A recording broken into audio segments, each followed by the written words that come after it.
رات کے 10 بجے ہیں۔ السلام علیکم، یہ ریڈیو پاکستان ہے۔ رمیسہ قریشی سے خبریں سنیے۔ پہلے اہم خبروں کا خلاصہ۔ وزیر اعظم نے ملک کی یونیورسٹیوں میں آئی ٹی تربیت کو بین الاقوامی منڈیوں کی ضروریات سے ہم آہنگ کرنے کی ہدایت کی ہے۔ وزیر اعظم کی زیر صدارت قومی اقتصادی کونسل کے اجلاس میں آئندہ مالی سال کے لیے 3,669 ارب روپے کے قومی ترقیاتی بجٹ کی متفقہ طور پر منظوری دی گئی۔ وزیر خزانہ نے کہا ہے کہ شہریوں کو عالمی سطح پر ایندھن کی بڑھتی ہوئی قیمتوں کے اثرات سے بچانا حکومت کی اولین ترجیح ہے۔ اور ڈائمنڈ جوبلی انٹرنیشنل فٹ بال ٹورنامنٹ کا فائنل مالدیپ میں پاکستان اور افغانستان کے درمیان جاری ہے۔ اب خبروں کی تفصیل۔ وزیر اعظم محمد شہباز شریف نے ہدایت کی ہے کہ ملک کی جامعات میں دی جانے والی آئی ٹی تربیت کو بین الاقوامی منڈیوں کی ضروریات سے ہم آہنگ کیا جائے۔ انہوں نے یہ ہدایات آج اسلام آباد میں آئی ٹی کے شعبے میں اعلیٰ تعلیم کے حوالے سے منعقدہ اجلاس کی صدارت کرتے ہوئے جاری کیں۔ وزیر اعظم نے کہا کہ زیادہ تر یونیورسٹیوں میں آئی ٹی کی تعلیم جدید صنعت کے تقاضوں کے مطابق نہیں ہے۔ انہوں نے ہدایت کی کہ پاکستان بھر کی یونیورسٹیوں میں آئی ٹی کی تعلیم اور تربیتی پروگرامز کا تیسرے فریق سے آڈٹ کرایا جائے۔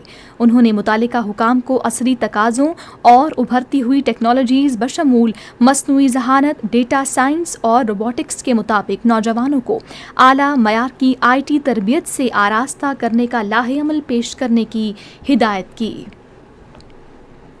قومی اقتصادی کونسل نے آئندہ مالی سال کے لیے 3,669 ارب روپے کے قومی ترقیاتی بجٹ کی متفقہ طور پر منظوری دے دی ہے۔ وزیر اعظم شہباز شریف کی صدارت میں آج اسلام آباد میں قومی اقتصادی کونسل کا اجلاس ہوا، جس میں وفاقی پی ایس ڈی پی کے لیے 1,000 ارب، صوبائی سالانہ ترقیاتی پروگرام کے لیے 2,218 ارب روپے اور ایس او ایز کے لیے 451 ارب روپے مختص کرنے کی منظوری دی گئی۔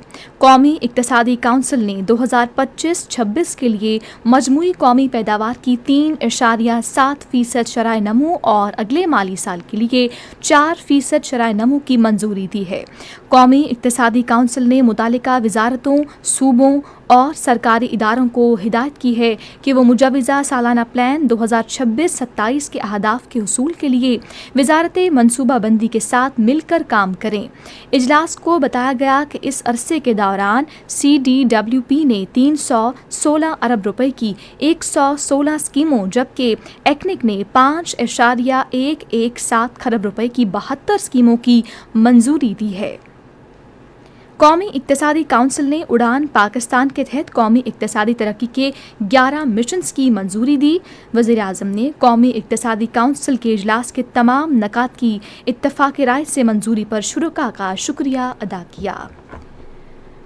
وزیر اعظم شہباز شریف نے معاشی ترقی کی رفتار تیز کرنے کے لیے روزگار کے فروغ، پیداوار اور برآمدات میں اضافے اور معاشی سرگرمیوں کو فروغ دینے کے لیے اجتماعی کوششوں کی ضرورت پر زور دیا ہے۔ انہوں نے یہ بات آج اسلام آباد میں قومی اقتصادی کونسل کے اجلاس سے خطاب کرتے ہوئے کہی۔ وزیر اعظم نے کہا کہ بے پناہ چیلنجز کے باوجود پاکستان کی معیشت مستحکم ہوئی ہے۔ انہوں نے پیٹرولیم بحران سے نمٹنے اور IMF پروگرام پر کامیاب عمل درآمد پر صوبوں کے تعاون کو سراہا۔ انہوں نے کہا کہ وفاقی حکومت اس سلسلے میں اپنے محدود وسائل سے پہلے ہی 128 ارب روپے خرچ کر چکی ہے۔ وزیر خزانہ محمد اورنگزیب نے کہا ہے کہ شہریوں کو عالمی سطح پر ایندھن کی بڑھتی ہوئی قیمتوں کے اثرات سے بچانا حکومت کی اولین ترجیح ہے۔ انہوں نے آج سینٹ میں توجہ دلاؤ نوٹس کا جواب دیتے ہوئے بتایا کہ حکومت نے مشرق وسطیٰ کے تنازع کے ابتدائی مرحلے میں 3 ہفتوں کے دوران پیٹرولیم مصنوعات پر 129 ارب روپے کی عنایت دی تھی۔ وزیر خزانہ نے کہا کہ حکومت نے بعد میں ٹارگیٹڈ سبسڈی ماڈل کی طرف منتقلی کو یقینی بنایا تاکہ اس کے فوائد براہ راست عوام تک پہنچائے جا سکیں۔ ایوان کا اجلاس اب جمعے کی شام 5:30 بجے ہوگا۔